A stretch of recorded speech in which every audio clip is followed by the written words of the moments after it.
Welcome to Center for Spiritual Living in Portland, Oregon. Listen past the end of to find out more about our spiritual center and ways that you may collaborate with us.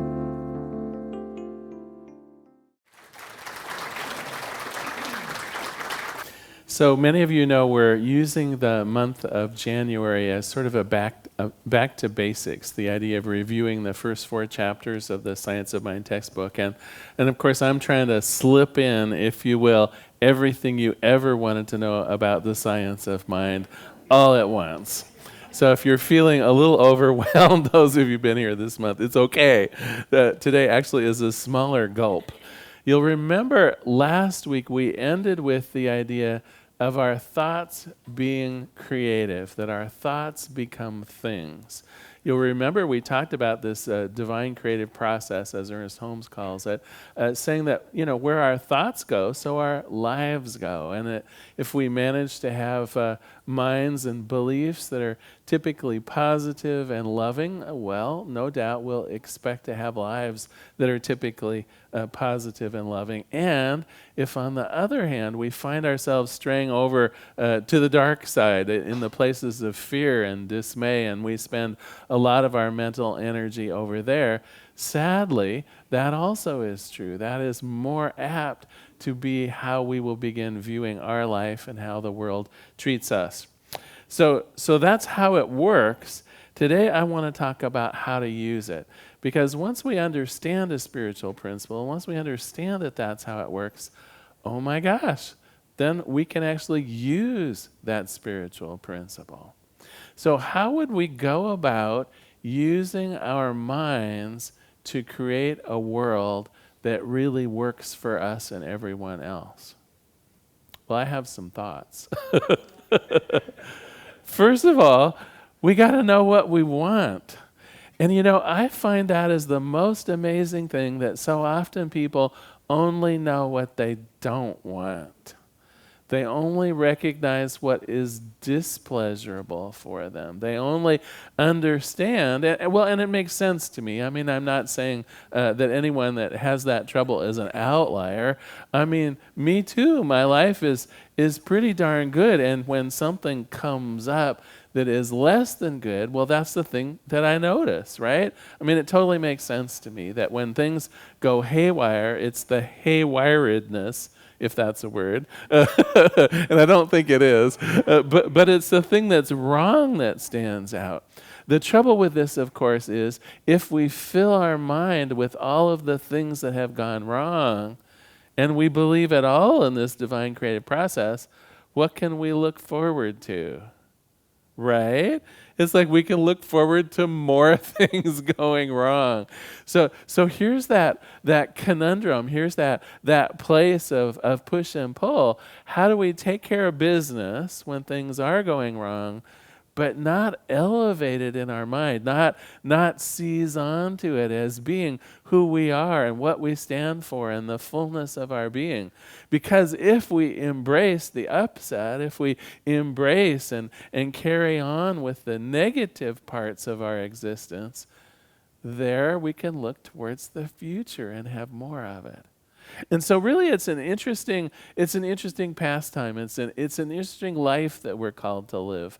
Because on the one hand, we need to take care of business. If there are things gone wrong in our life, we need to make sure we take care of that. If there are bills we're having trouble paying, we need in the real world to figure out how we're going to deal with that. If a relationship has gone haywire, we need to figure out how to make amends or forgiveness or do what's necessary to repair that. But not by languishing in the upset, not by really embracing or playing up the negativity. And that's something that we're not used to. We're used to, I think, spending a whole lot of our mental energy on what's wrong. Even if 99% of our life is pretty darn good, what is going to occupy our thoughts? Typically, it will be the things that are a little less than good. Well, I'm here to tell you today, if we want to proactively use our thinking to make a difference in our lives and in the planet, we have to have a vision of what we want rather than a vision of what we don't want. Now, what we don't want can lead us in the right direction. It can kind of point to what we do want.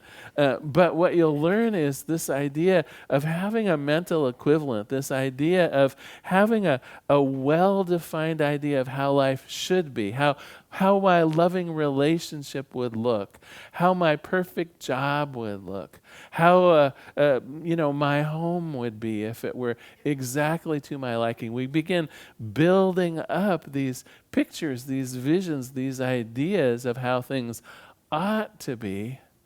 And it's really necessary if we want to make progress. Is everyone familiar with that kind of old hackneyed phrase, out of the frying pan and into the fire? So to me that means, I run away from something terrible, and without even realizing it, what happens? I'm running towards something even worse.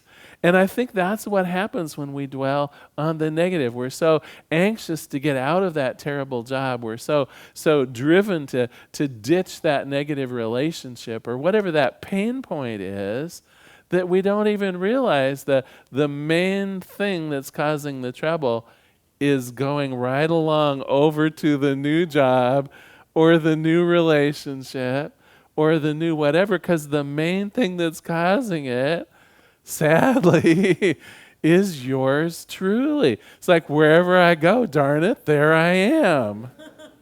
And I bring with me those old ways of thinking that got me in trouble in the old job or that created the upset in the old relationship. So one of the key features of what we believe here in the science of mind is that our lives need to be worked inside out rather than creating our lives based on what other people are doing, right? That kind of reactionary life where when people do something, then you react to it and you define yourself based on what other people are saying and doing. Instead, we create that rich mental equivalent of what we want, regardless of what other people are saying or doing. We have our own vision of the good life, the good job, the beautiful relationship, the wonderful living situation.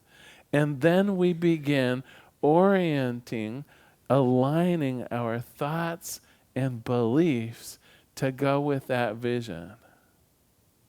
And so it really starts from that place of having a vision. How many people here really have, like on paper or in a thoughtful way, thought out how they would like life to be? Wow, you guys are outstanding. I love it.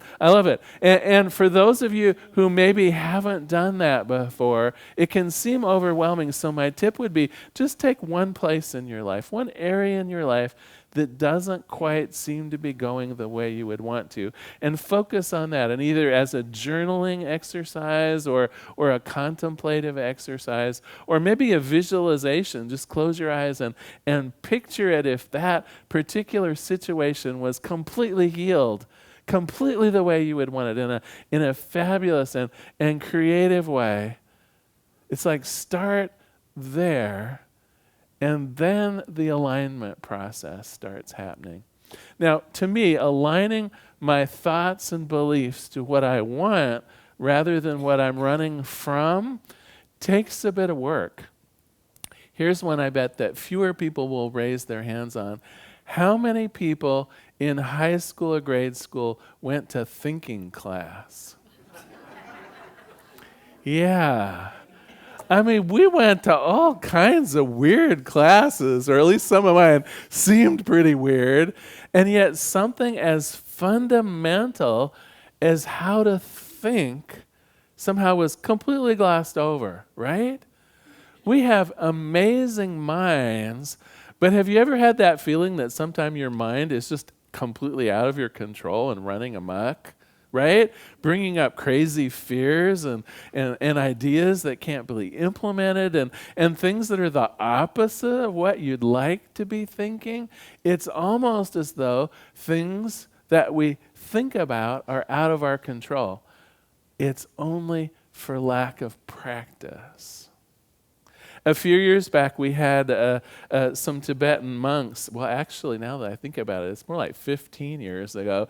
We had some Tibetan monks that came, and they said that one of the practices they did was to visualize the Buddha in their mind, like turning in the air in front of them. And they would do this for hours, just having that one visualization in their mind for like an hour at a time, slowly revolving. And then maybe after an hour, they would have the Buddha rotate the other way.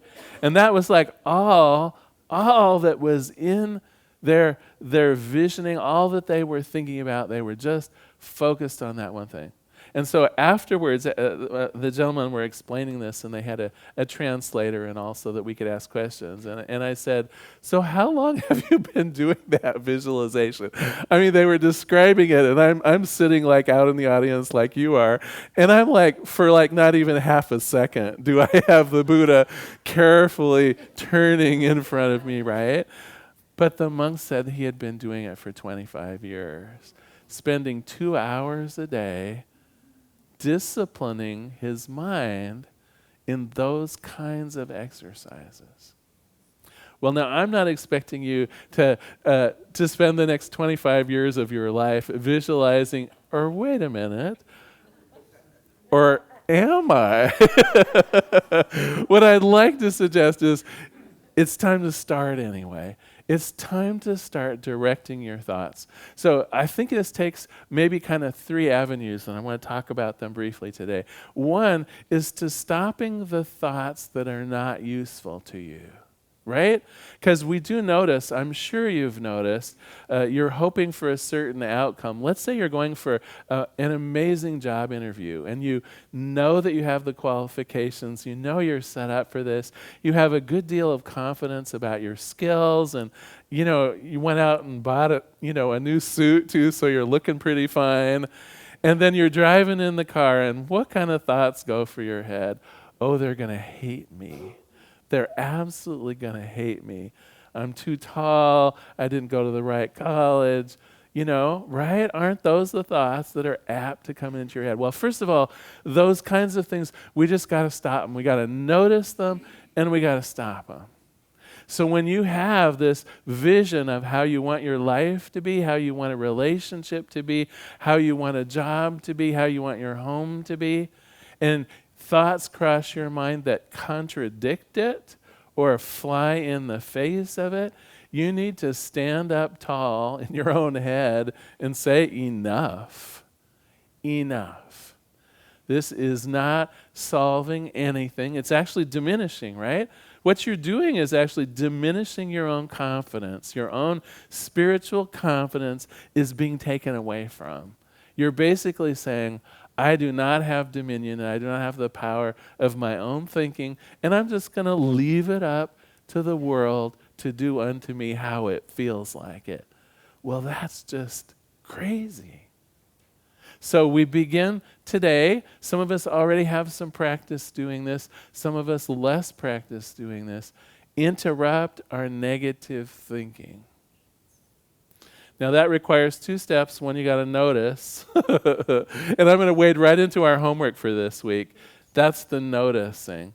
Your homework for this week is when you run up against a situation where you're feeling uncomfortable, something's going wrong, something is happening that you don't like, what are you thinking about it? Okay? And that's the extent of your homework, is just awareness. Because you have to be aware of what's going on in your mind before you can change it. And I think a great place is by noticing when things are going wrong, because that's typically when we have negative thoughts going with it, right? We're thinking, that SOB, how dare she, blah, blah, blah, blah, blah. Or we're thinking, this stupid job, I'm so mad I could just ... Or we're thinking, that so-and-so that cut me off on the, right?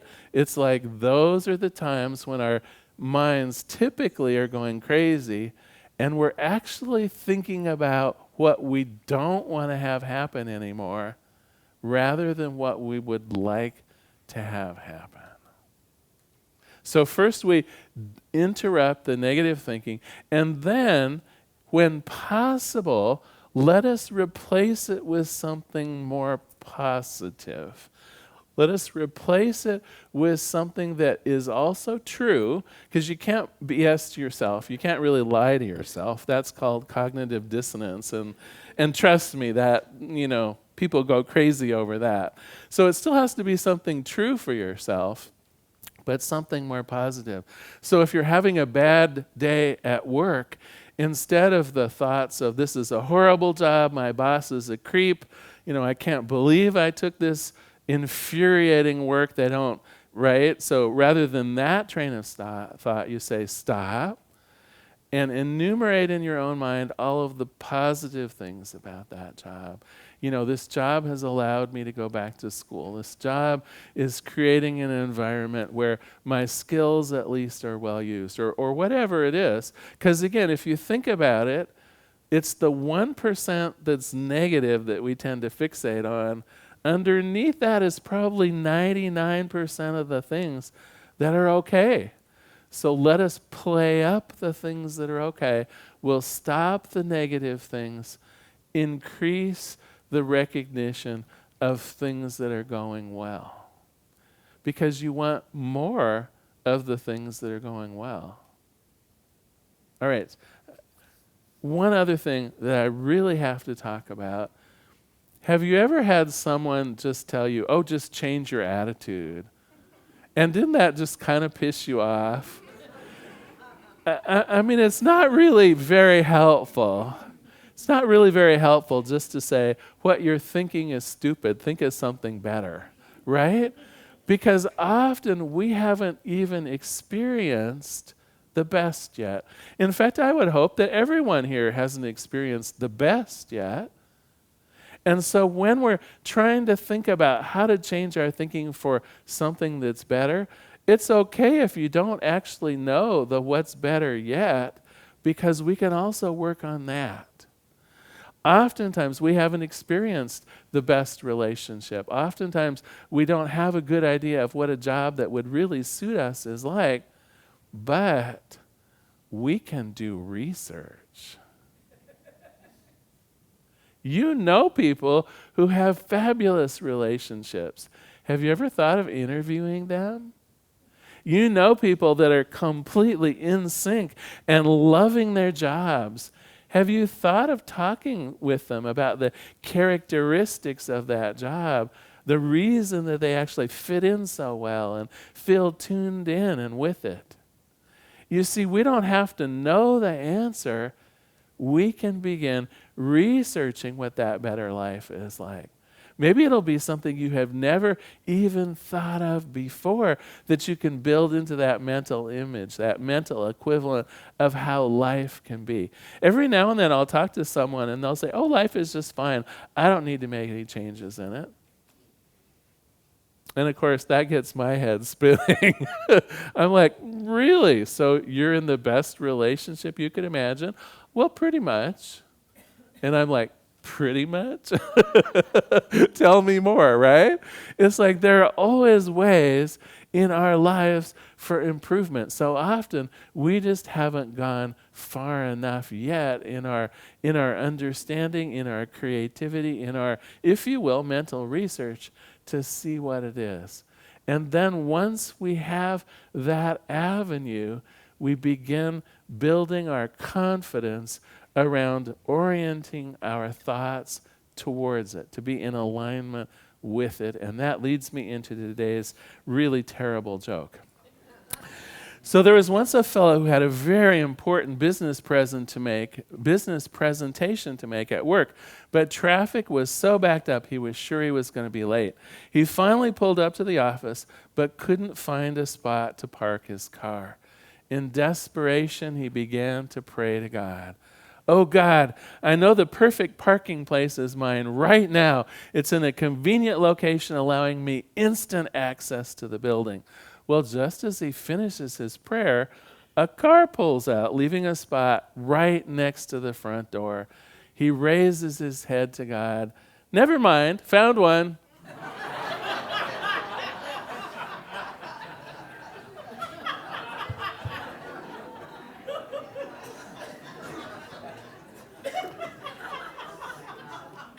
And you know what?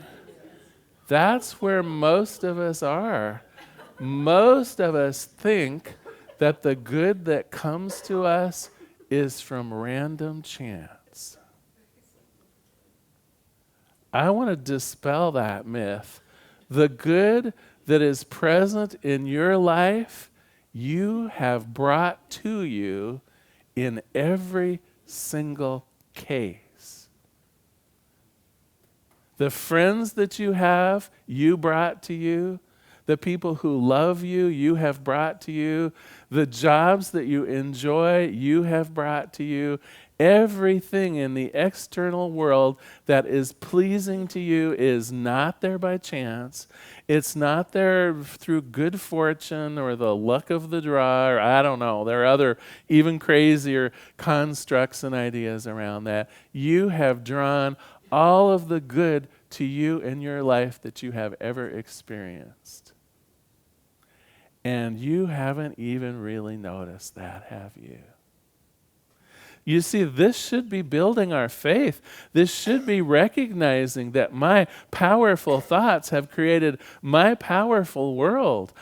All of us are amazing manifestors. All of us have the capability of creating a world to not only our liking, but a world on high, a world elevated to solve amazing issues and problems that face the world today. It only requires our consistency of thought. It only requires our true belief in our own abilities to co-create with Spirit.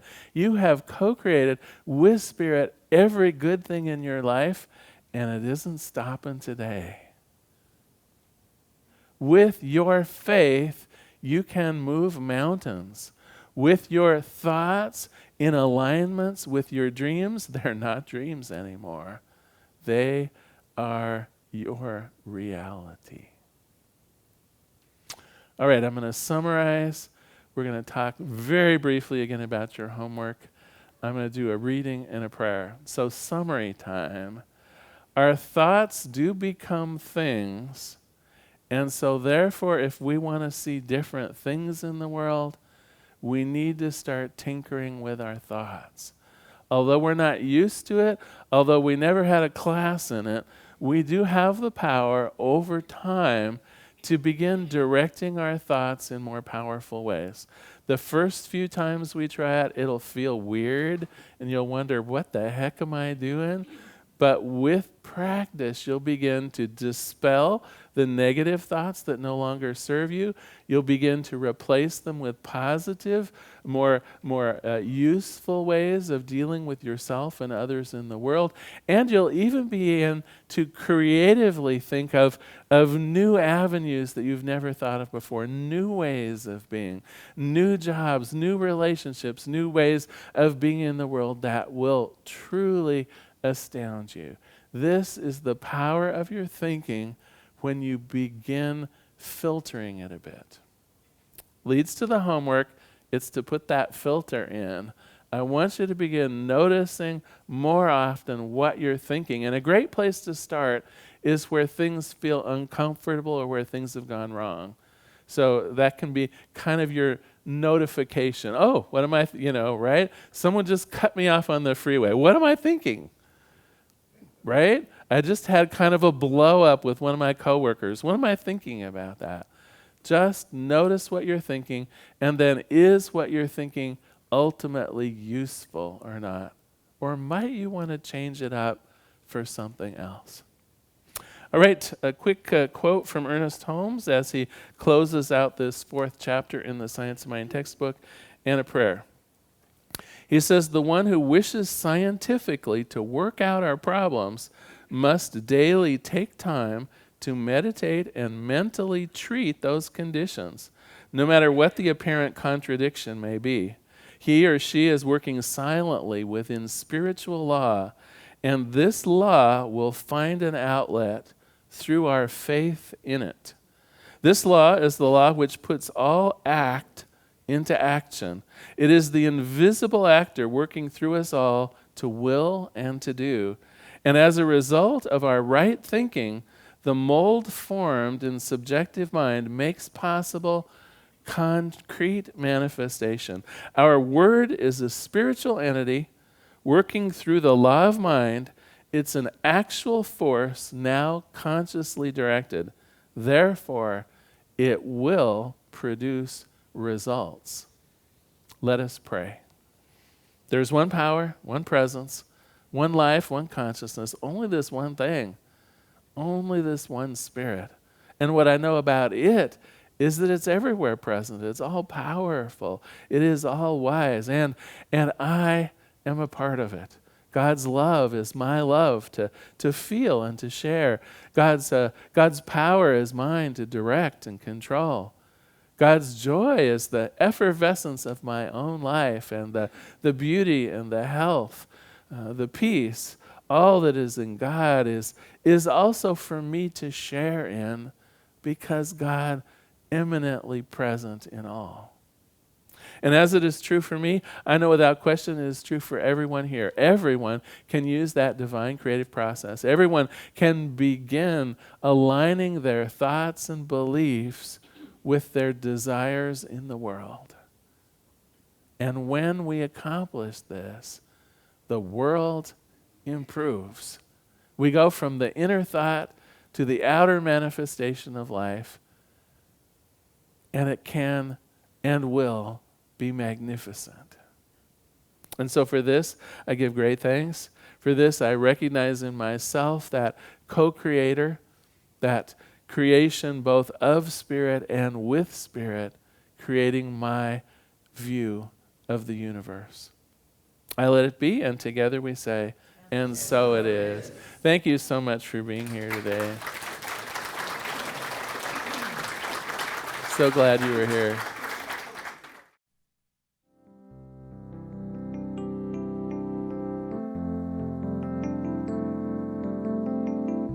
If you happen to be in the Portland, Oregon area, we'd love to have you visit in person. The Portland Center for Spiritual Living is located at 6211 Northeast Martin Luther King Jr. Boulevard. We have inspirational services at 9 a.m. and 11 a.m. every Sunday. We also have many programs, classes, and workshops developed just for our online audience. To find out more, go to our website at cslportland.org and look under the Online tab. We have a variety of content dedicated specifically for our online listeners. Our mission is to open hearts, ignite minds, and make a difference. If you'd like to support our center, you can donate online at cslportland.org/donate. Our website is also the place to learn more about what's going on at the center or to contact us. Allow us to become part of your extended spiritual community. Wherever you are on your spiritual journey, you are most welcome at the Center for Spiritual Living.